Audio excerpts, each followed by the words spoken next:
Cancer వచ్చి బౌన్ cancer వచ్చి ఎన్ని సంవత్సరాలు అయింది? 10 సంవత్సరాల నుంచి ఆయన ఎందుకు ఇంకా బతికిచ్చున్నాడో, అది వచ్చిన వాళ్ళు బతకరంట, కానీ నన్ను ఎందుకు ఇంకా బతికిచ్చున్నాడో నాకు కూడా అర్థం కావట్లా. ముందు ఆపేసినాను, ఎందుకు ఇంకా బతికిచ్చున్నాడో నాకు కూడా. నీకు అక్క చెల్లెలు కానీ అన్నదమ్ములు కానీ ఎవరు లేరమ్మా? అందరు ఉన్నారు, ఎవ్వరు లేరు. అందరు ఉన్నారు, ఎవరు లేరు. నీ పేరమ్మా? నా పేరు ఎస్తేరమ్మ. ఎస్తేరమ్మ. ఇప్పుడు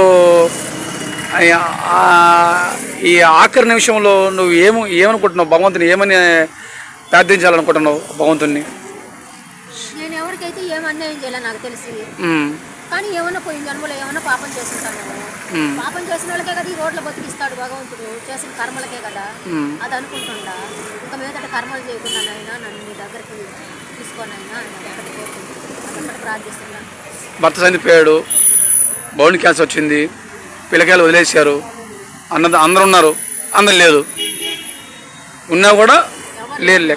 అందరు ఉన్నారు, ఎవ్వరు లేరు. అది అమ్మ, ఇప్పుడు ఇట్లా బాధలు దింగమేంకుంటూ ఆ కన్నీళ్ళే అవే మంచినీళ్ళుగా, ఆ కన్నీళ్ళు వచ్చే కన్నీళ్ళు మంచినీళ్ళుగా తాగుతున్నావు కదా తల్లి. ఎట్లా భరిస్తున్నావు? ఎట్లా ఉంటున్నామ్మా ఆ బాధను దిగమింకొని ఈ విధంగా రోడ్డు మీద కొంచెం భిక్షాటన చేస్తుంటే? ఇంత ఈ వయసులో కూడా, ముసలి వయసులో కూడా ఈ చుట్టూ కాగితాలు ఏరుకునే వాళ్ళు కూడా రేతులు వదలట్లేదు ఆయన. రేతులు పడుకోవాలంటే భయం వేస్తుంది, నిద్ర నిర్మాణం లేకుండా పోతుంది ఆయన. రోడ్ల మీద తెల్లగా తిరగాల్సి వస్తుంది. వాళ్ళు సగం వాళ్ళ నీ ఇక్కడికి వస్తున్నారు అమ్మలు అంటే వచ్చి అమ్మ చిత్తకట్ట ఎరువును కూడా చూడండి ఆయన. ఈ బాధలన్నీ వద్దనిపిస్తున్నాను. అంటే ఎక్కడో ఉదయగిరి ప్రాంతంలో సీతారాంపురం దగ్గర జన్మించి అక్కడ ఉండి భర్త చనిపోయి బౌన్ క్యాన్సర్ వచ్చి ఇంట్లో బిడ్డలు పడుచుకోక, అన్నదాలు పడుచుకోక, ఎవరు పడుచుకోక ఈరోజు రోడ్డు మీదకి వచ్చి భిక్షాటన చేస్తూ అమ్మ ఎందుకు ఏడవద్దమ్మా, బాధపడద్దు. బ్రహ్మంగారు సమన్నాళ్ళమ్మ, ఆయనే ఈరోజు ఈ నిమ్మకాశ్వరుడు ఆయనకి ఇచ్చి నీ బాధను ఆయన చెప్పుకుంటున్నావు, నాకు చెప్పుకోలే, పెద్ద ఆయన చెప్పుకుంటున్నావు. ఉన్నాళ్ళమ్మా త్వరలోనే. నేను అడుగుతున్నాను, ఇందాక అంటే కదా పోయిన జనంలో కరవఫాలు అంటే కదా, అదే అనుకొని ఒకటి నమ్ము. జేజినాయన వీరబ్రహ్మేంద్ర స్వామి వారు ఆయన అన్నీ చూస్తున్నాడు, పంచభూతాలు చూస్తున్నాయి. నువ్వేం బాధపడొద్దమ్మా, బతి 4 రోజులు ఇందాకంటే కదా స్వామిని తీసుకొని పో స్వామి మంచిగా.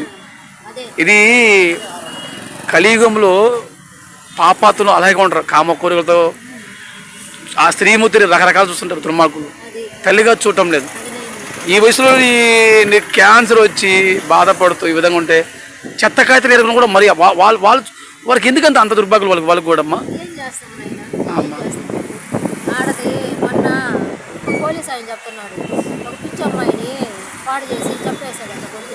అమ్మా జాగ్రత్త అమ్మా, ఆరోగ్యం జాగ్రత్త. గుళ్ళో దేవాలయాలు గుడి ఉంది కదమ్మా, శివాలయం కూడా అక్కడ చేసుకో. భగవంతుడు ఉన్నల్లెమ్మా, ధైర్యంగా ఉండు. వీరబ్రహ్మేంద్ర స్వామి నీకు ఎల్లవేళగా ఉంటాడు. ఓకేనమ్మా.